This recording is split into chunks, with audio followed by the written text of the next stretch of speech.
utterly patronising, totally demeaning, and sums up the gap in this country between London and the rest of it. And I've come here to say that's how I feel on this issue.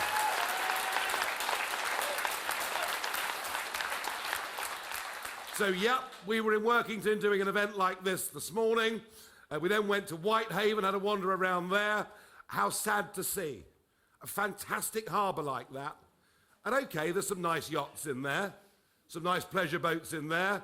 I'll tell you what's not there, that used to be there, fishing boats, bringing income into that town, helping feed and look after families. And I, all the way through this Brexit debate, I always thought the absolute acid test of whether Brexit was delivered was whether we were going to get back our territorial waters and the fish that swim within them.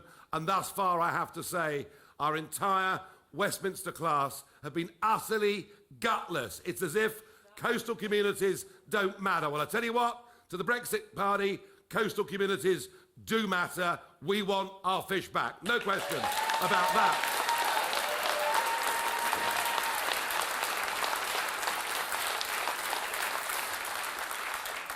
And from there we stopped in Cockermouth, where I did have a couple of pints of Jennings. Anyway, because that seems sensible to me. And here we are tonight in Carlisle. And, you know, it's very interesting, isn't it?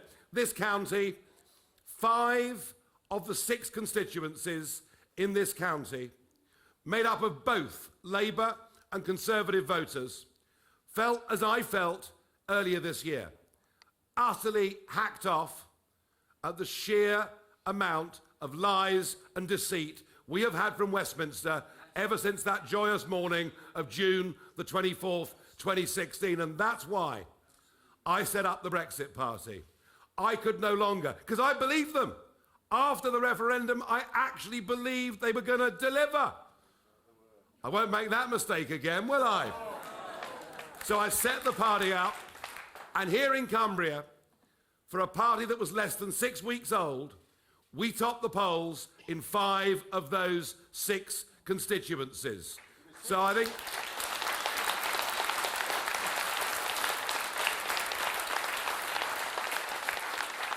So to be told by Jacob Rees-Mogg, who's a friend, and I'm surprised, but to be told by Jacob the Brexit Party should simply pack up their tents and go home and trust the Conservative Party and Westminster to get on with this job. Do we trust them? No! Do we trust any of them? No! We've got to do it ourselves, and that is right. So I'm going to spend the next 5.5 weeks travelling the length and breadth of the United Kingdom. I've got 60 events like this already booked into the diary because there are 3 really big messages that I want to get out. And the first, and it's not being talked about enough, is about the Labour Party. Because remember, this Labour Party promised during the referendum, after the referendum, and in their election manifesto of 2017, they promised they would abide by the result of the referendum, they would respect the result of the referendum, and they would implement the result of the referendum. And now they have completely turned their backs on 5 million Labour voters who voted to leave. Because now, the Labour Party's policy now, anyone here know what the Labour Party's policy is? So, Diane Abbott. What have I done?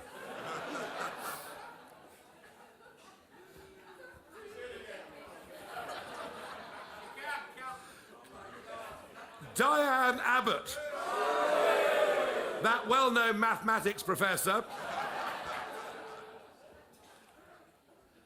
when she appeared on Question Time the other week with my friend Richard Tice, said that the Labour's... I can't do the impression, but said that the Labour Party's policy now was to win the election, negotiate a new deal in Brussels, then put that deal against Remain in a referendum to the British people and campaign against the deal they'd negotiated.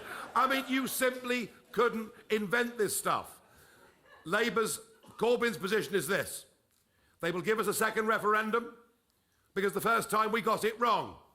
Because, and my goodness me, when I hear this, it makes me mad. Perhaps it does you. They tell us we didn't know what we were voting for. How dare they patronise us and talk down to us like that as if we're a bunch of cretins. We knew what we voted for. We voted to become an independent, self-governing, proud nation that determines its own future.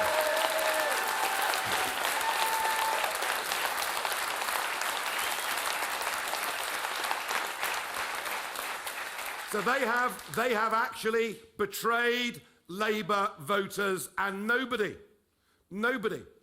who believes that leaving is the right thing for our nation, who believes that leaving is the right thing for our democracy. Absolutely. You know, this Sunday in this county and all over our country, people will gather at many thousands of Remembrance Day ceremonies, remembering the extraordinary sacrifice made by those generations just only a few handful of years ago. And it was done for us to be free, done for us to be independent, done for us to be a democratic nation. And people like Corbyn and the Labour Party are destroying that very thing that our forebears fought for.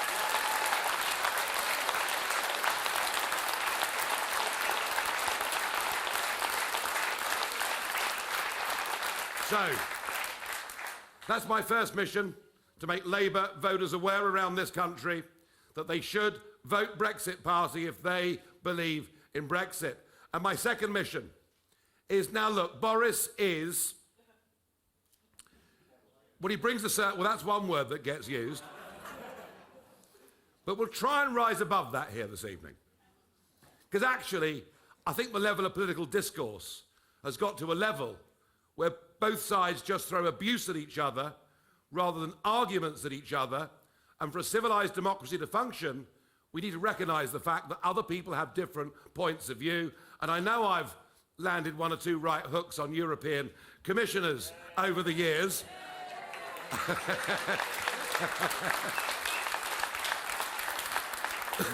But we will try and keep this discourse civil, something the Liberal Democrats with their bollocks to Brexit slogan simply can't manage to do. Now, Boris inherited a tough position.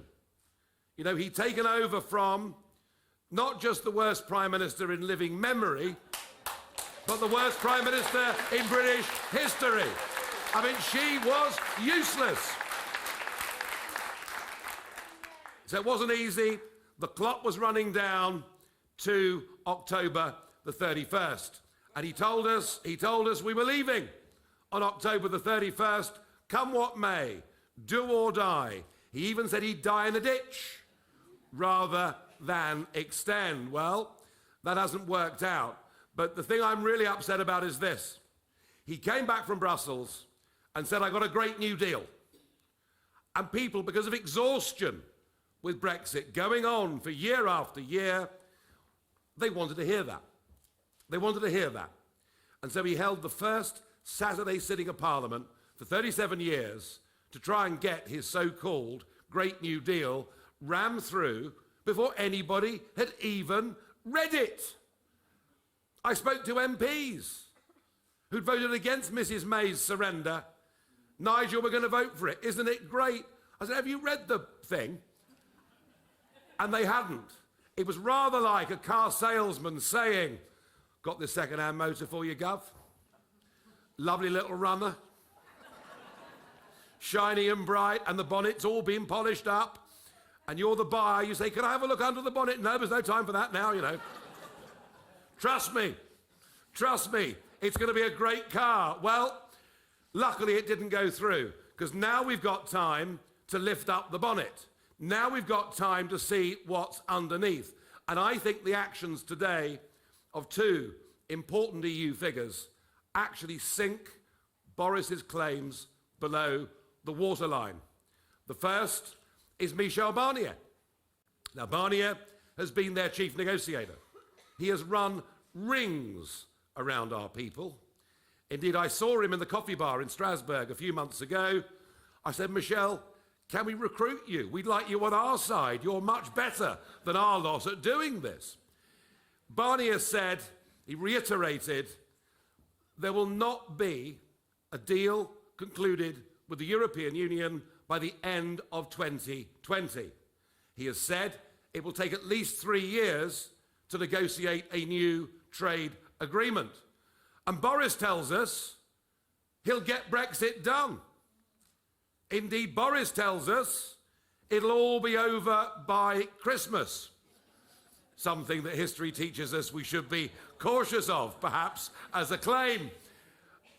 This deal does not get Brexit done if the agony will go on for year after year, and the demands and the terms of that deal, of that trade deal, are that we continue the surrender of our fisheries, that we align in regulation on everything from employment policy to social policy to environmental policy and even taxation. So literally, he's trying to present us with, we will have left when everything from financial services to fisheries will be regulated and in line with what's passed in Europe, not what is passed in our parliament. I'm sorry, Mr. Johnson, that is not Brexit. And I am not prepared, after 25 years of fighting for us to be free, to stand aside and see this sold down the river. I won't do it. As simple as that. I won't do it.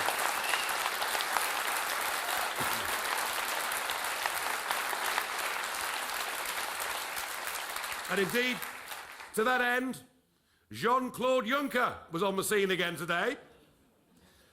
Jean-Claude, whether it was before lunch or afterwards, I really don't know. But Juncker was asked about Boris's claims. And Juncker said, Northern Ireland stays in the customs union. The United Kingdom stays aligned to the rules of the single market. He said Boris's deal is actually the same as Mrs. May's deal. And this is the truth, ladies and gentlemen. We are signing up to an international treaty. We'll be stuck for years. I'm doing my best to get Boris to shift. Did Boris get rid of the backstop? Boris got rid of the backstop, which meant that Great Britain is not committed to being in the customs union. But the price of that, sir, was to put a border out there in the Irish Sea to divide up the United Kingdom, which will lead to consequences with Scotland and agony and argument for years to come. But what Juncker was saying today was, even though that had been done, they got us back with the political declaration by getting a promise that we will align. Now look, I have tried to put together over months, some of you may know, a Leave alliance. I've tried to work to get some senior Labour figures who believe in this, along with the Brexit Party, along with Boris's Conservatives, to work together to fight as a national coalition for Brexit. I have tried my best to do that because, much as I believe in these great people that I've got with me in the Brexit Party, much as I believe in our mission, I will always put country before party in the right circumstances. Absolutely.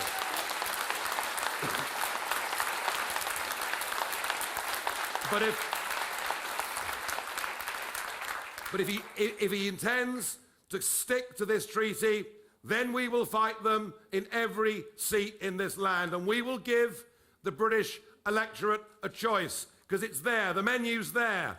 You can vote for the Liberal Democrats. Well, no, you can vote for the Liberal Democrats. I'm not saying you should vote for them, but you can vote Lib Dem to just cancel the whole thing. You can vote Labour to have a second referendum with a choice of Remain v Remain. You can vote for Boris, which says, don't you trust Boris up here? Gosh, that think tank got it all wrong, didn't they? You can vote for Boris's party, which is Brexit in name only, half in and half out, or you can vote for us. And we say, we've had enough of all this, extension after extension. On the 31st of January, we should leave with a clean break Brexit, and I'll make sure that choice is on every ballot paper. Thank you.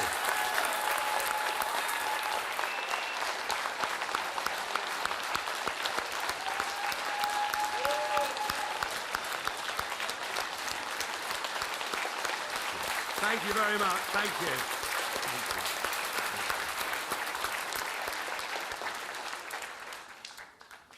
Okay, we have got time for a couple of questions. The first one is from Nikki from Workington. Nikki, are you here?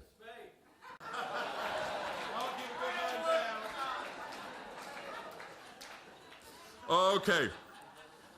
Nikki is concerned that you're going to split the vote. Should I vote for the Brexit Party? Well, look, you can't split the vote if we're the only people offering a genuine Brexit. You can't split that vote. And secondly, can I say this? That is said by people, commentators who should know better. They're saying that all the Brexit voters are Conservative, and therefore all the votes we get will come from Conservatives. Plenty of Conservatives will vote for us, but you know what? I actually think, just as when I led UKIP back in 2015, of the 4 million votes UKIP got, we got more from Labour than we got from the Conservatives, and now there are 5 million homeless Labour voters out there who voted for Brexit. Don't listen to this negativity about splitting the vote. We're the only people offering a clean break Brexit, and we will hurt Labour as much as we hurt the Conservatives. In fact, frankly, given their dishonesty, I hope we hurt all of them electorally.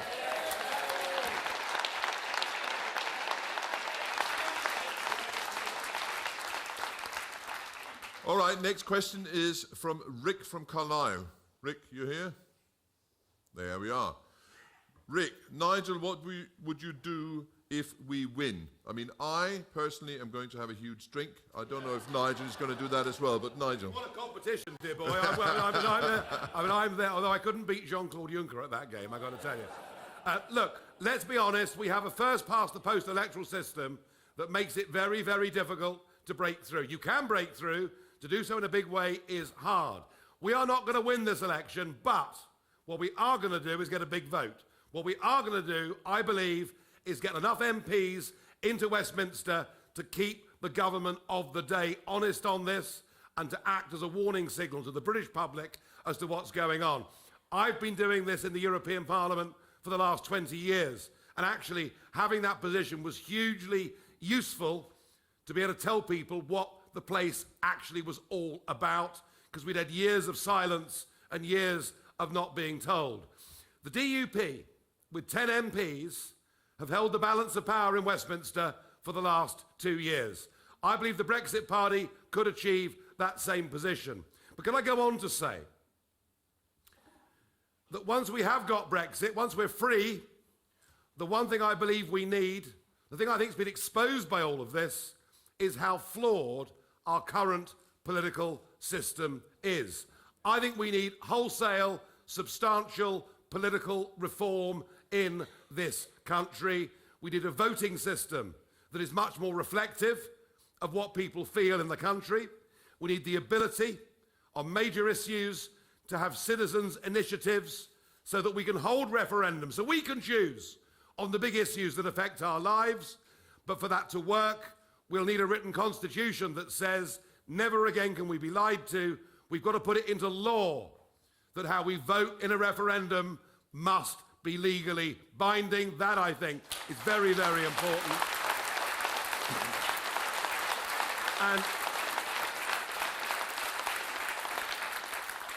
And there's a whole list here, but one more thing if I can.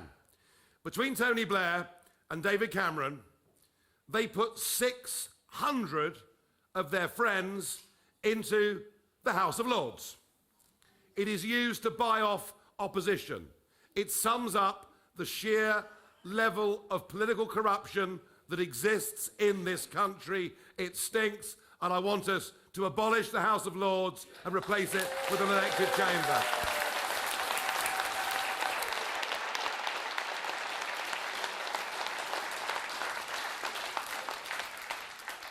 Okay, next question is from Thomas from Carlisle.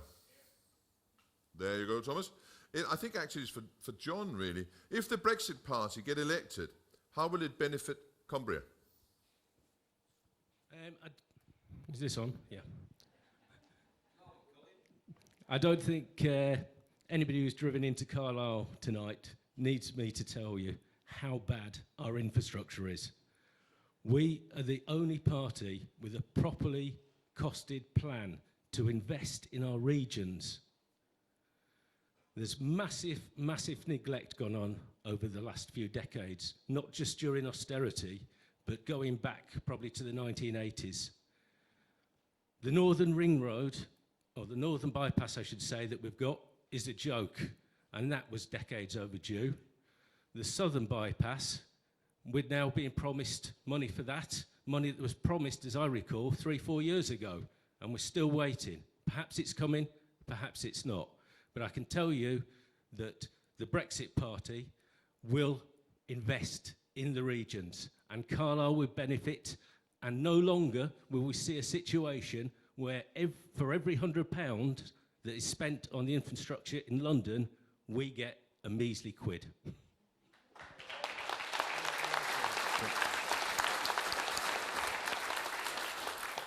Yeah, and you may have noticed so far in this campaign, Jeremy Corbyn's going to splurge money on this, and Boris has got money for that, and no one's ever told you where any of it is actually coming from.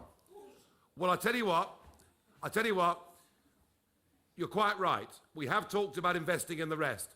Part of that is physical infrastructure, but also technological infrastructure is crucial. Some of the younger people here in this room, many of them may want to become self-employed at some point in time. A lot more people are doing that in our country today.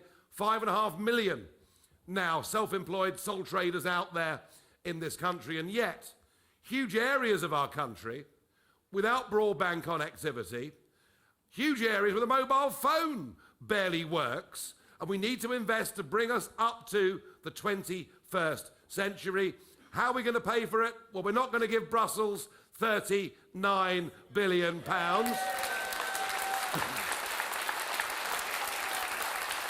We are not. We're not going to build HS2, which will cost 80 to 100 billion. And we're going to halve the foreign aid budget, much of which gets wasted and spent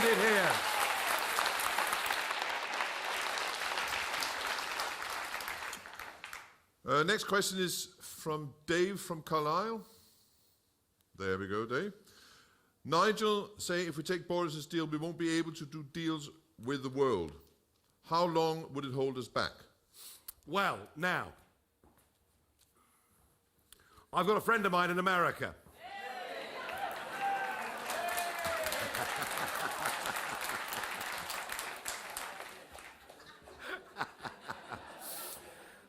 And I tell you what, whether you like Donald J. Trump or not, I do. But whether you like him or not, he does tell it straight. He does tell it as it is. And he knows that if Boris signs up to full regulatory alignment, that pretty much puts the kibosh on having a trade deal with the United States of America. He also knows, I can't think who's briefed him, honestly I can't, but he also knows that this next negotiation goes on, so it wouldn't even be possible to do anything until 2023, but the tighter we're bound by the EU's regulatory structure, the less likelihood is we can do deals with anybody. What this deal will do is lead to an argument that we should rejoin, because we'll find ourselves subject to all the rules without any say. It will be effectively taxation without representation. So I think, Boris can bluster away. I'll take that on. Yeah, Boris can bluster away, but the truth of it is we're tying ourselves far too... We voted, folks, to be free, didn't we? Isn't that what the vote was for? Now, Harold's sent us up a little billet-doux here, which I will read out. Could Nigel make it clear to the country as a whole that though he's not standing as an MP in this election, as anything could happen, he may still be needed in Brussels. Well, it's an interesting point, Harold. I am, without doubt, amongst my peers, the most unpopular MEP there's been in the history of the European Parliament. And I've often thought if the Brexit Party behaved badly enough, they might just kick us out. You never know.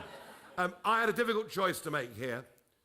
Someone said to me yesterday, but Nigel, if you're not going to stand, I mean, Theresa May stood in the last election, yeah, in Maidenhead, a safe Conservative seat where a pig's bladder on a stick could get elected if they said they were Conservative. And it's the same with Corbyn, isn't it? Islington. You know, they're going to vote Labour anyway. I'm not in that position, so what I've chosen to do, rather than spending a lot of time in one constituency, I am going to, as I've done today in Cumbria and did yesterday in the East Midlands, and will be doing in Wales on Friday and Saturday, and Hartlepool and Sedgefield on Monday, and then Cornwall, and it goes on. Good job, I like it really, isn't it? And I am going to be traversing the length and breadth of this country to make people know the truth about what the options are. And the more time I spend out on the road, the more of these people we can get elected to Westminster, and that is my job.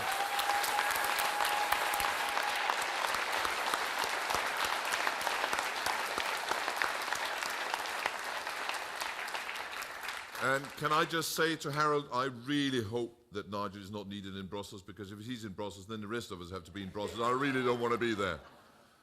All right, Taylor from Durham. There we go, sir. If the Brexit Party were to win a majority government, aside from Brexit, what are their priorities? Well, look, you know, I think, let's be honest, it's not going to happen first time round. But what are our priorities? As I said, number one, before we can do anything, you know, we've got to cut this Gordian knot that is the Brexit debate, so we can start talking about other things. But number one, political reform is vital. We've got to get people's trust and faith back in our entire democratic and governing system. Number two is someone's got to stand up. I've mentioned it already. Someone's got to stand up for the 5.5 million people running their own businesses. They're the ones creating wealth, paying taxes. They're the ones employing people. All government cares about is big business. All government cares about is global business. What about people who work as computer programmers, run their own taxi service, whatever it is? They're the ones being burdened with regulation, tax, and they're the people that say wealth creation, I think, is genuinely needed, a different approach in this country.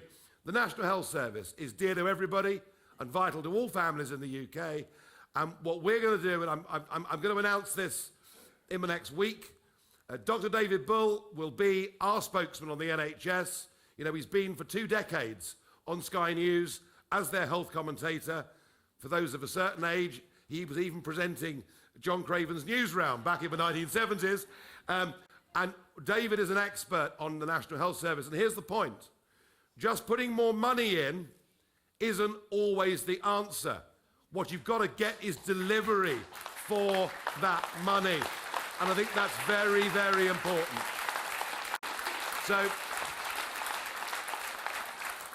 we'll look to implement that, and a personal one, and a very big one, and it's aimed at your age bracket, I think. I'm guessing your age, but you know. And it's this. The whole point of a good education system is that you teach people in the last couple of years of school and through university, you teach them critical thinking. You show them, here is a problem, and here are 2 potential solutions, and you make your mind up which of those you think is right. That is how education is supposed to work. Increasingly, particularly in our universities, young people are being taught, here's a problem, here's one solution which is virtuous and good, and you must support it, and here's another which is evil, bad, and wrong. And we cannot go on with our educational establishments not teaching critical thinking and giving a biased view to young people in this country. It needs to be tackled.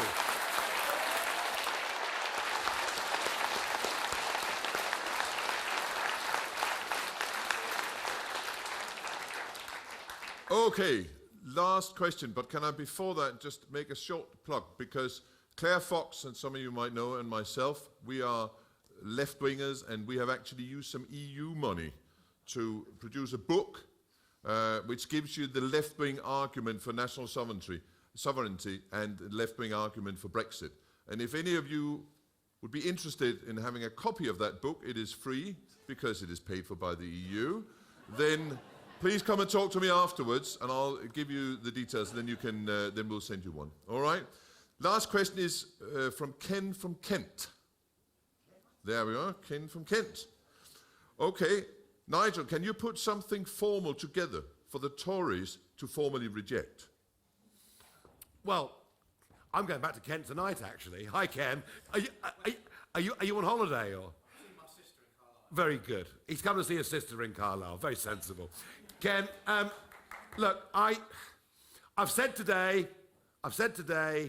that, you know, I hate the whole EU treaty, but if in a spirit of some compromise that might get us closer to a proper Brexit and not trap us for years to come, if Boris stood up and said, all right, I'm going to go back to Brussels, I'm going to remove the clause that says that our extension goes on to the end of 2022 or longer, and we're going to say, that's it, there's a sunset clause next year, that we will not go along with regulatory alignment, but we will talk about a trade deal, as Canada and others would do. That would be a huge step in the right direction. Now, the question is, Ken, would I then trust him? And I think the answer to that, given the track record, has to be no. But if we could engineer a deal whereby we guaranteed a good number of Brexit Party MPs in Parliament, he'd have to keep his promise then, wouldn't he? So I am prepared, I am prepared to compromise. I am prepared to think about this, but we just must not allow ourselves to be trapped for years and years to come. And Henrik's point was a very good one a moment ago. You know, this issue about whether we're an independent, self-governing democracy, whether we control our borders, determine our future, you know, left-wing politics, right-wing politics is now out of the window. You are now either a leaver or a remainer, and we're leavers, and we are going to win, aren't we?